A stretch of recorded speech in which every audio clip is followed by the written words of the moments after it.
Okay, so picture this, a death world. I mean, a literal hell planet called Nocturne. We're just staying alive is a constant, brutal fight against volcanic eruptions, searing heat, and just waves of solar radiation. The people there, the survivors, their skin adapted, turning this onyx black color just to withstand it all. And it's into this absolute forge of a world that a legend was born. And that's where we're headed today. We're diving deep into the story of Vulkan, the Primarch of the 18th Legion. He's a guy who's defined not just by being a demigod, but by the fiery, totally unforgiving world that raised him and the incredible humanity he somehow managed to carry inside that giant frame. So our story kicks off with a baby, found by a blacksmith named Enbel. But this was not a normal kid. He grew at this unbelievable rate, and before you know it, he's towering over everyone, with this insane strength and a natural talent for the forge. That was Vulkan. But here's the thing that made him different from so many of his brothers. He never wanted to rule. When his people begged him to be their king, he said no. He chose to be their protector instead. Now, to really get Vulkan, you have to understand the Promethean cult.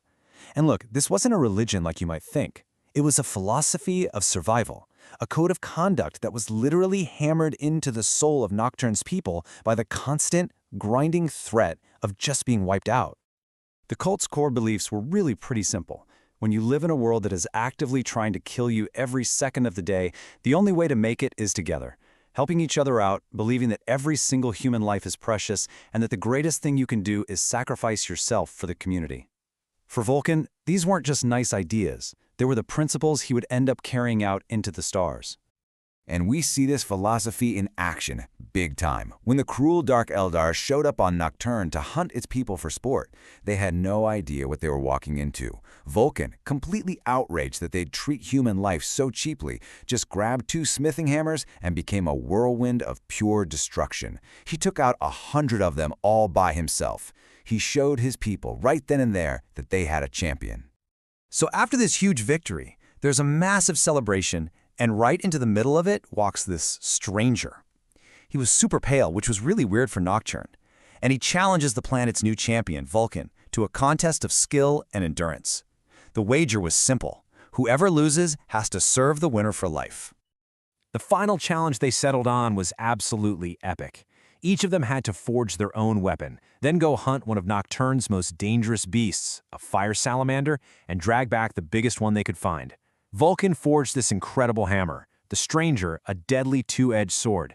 But you gotta understand, this was really a test of character, not just raw strength.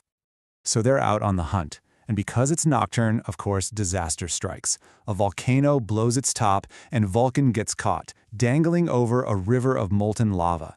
He's got one hand clinging to a ledge, and the other hand is holding on to his kill. And for hours, he just holds on. His demigod strength versus gravity. He absolutely refused to let go, refused to lose.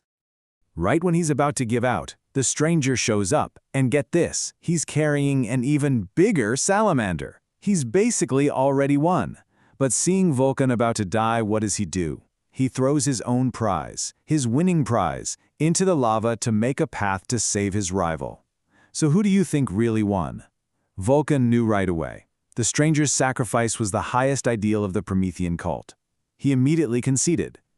And that's when the pale stranger revealed his true form, the Emperor of Mankind, Vulkan's father. And he tells him something that would define Vulkan's entire existence. While his brothers would be the great conquerors and the master strategists, Vulkan's most important lesson and his greatest contribution to the Imperium would be his humanity. Now, Vulkan wasn't so sure about leaving his home undefended, but the Emperor promised him that Nocturne would become the new home world for his legion, the 18th, and that there were countless other human worlds out there that needed a protector just like him. With that assurance, Vulkan finally agreed to join the Great Crusade. And the legion he inherited? Man, they were a mess. They were known for being tough, but they were scattered, taking huge casualties, and they really didn't have a unifying purpose. Vulkan changed all of that. He didn't just lead them, he completely reforged them. He took them to Nocturne, he taught them the Promethean Creed, and he turned them into the Salamanders, warriors who actually valued life just as much as they valued victory. But, in a galaxy built on war, a philosophy like that was bound to cause some friction. And it found its perfect opposite in Vulkan's brother, Conrad Kurz, the Night Haunter. When they met, it was a total clash of two fundamentally opposed ideas about how to bring humanity together. I mean, just look at this. The contrast is just stark. It's night and day. Everything Vulkan learned on Nocturne, that life is precious, that a leader protects, was just poison to Kurz. Where Vulkan tried to save people, Kurz wanted to terrify them into submission. Kurz thought sacrificing a city was a small price to pay to scare a whole planet into line.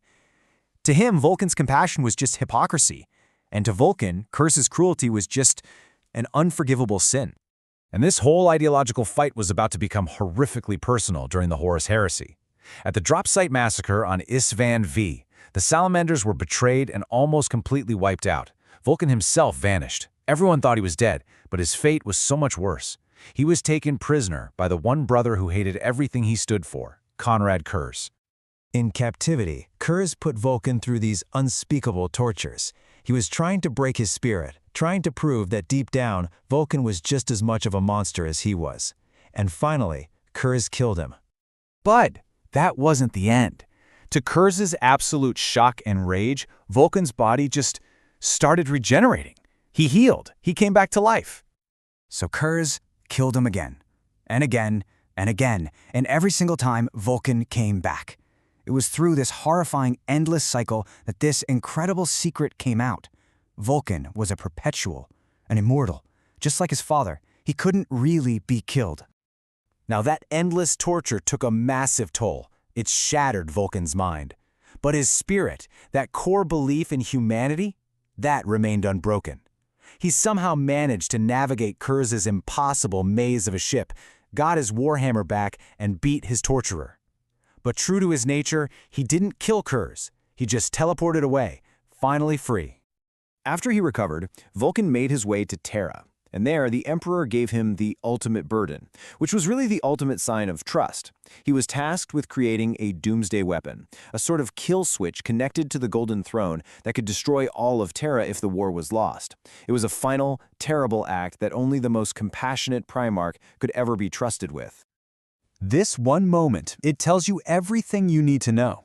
During the Siege of Terra, his fallen brother Magnus was offered a shot at redemption if he'd sacrifice his corrupted legion. Magnus refused.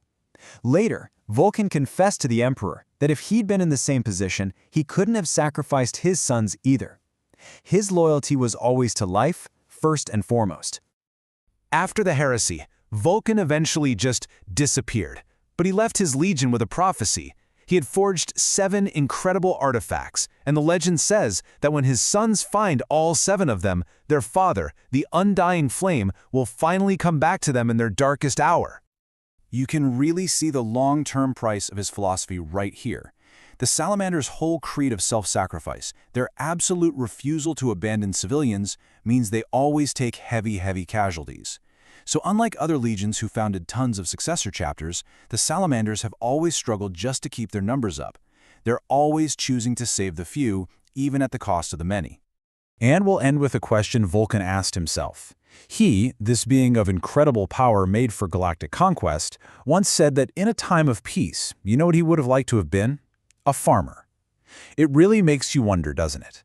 In a universe that is just defined by endless war, what's the real measure of a hero?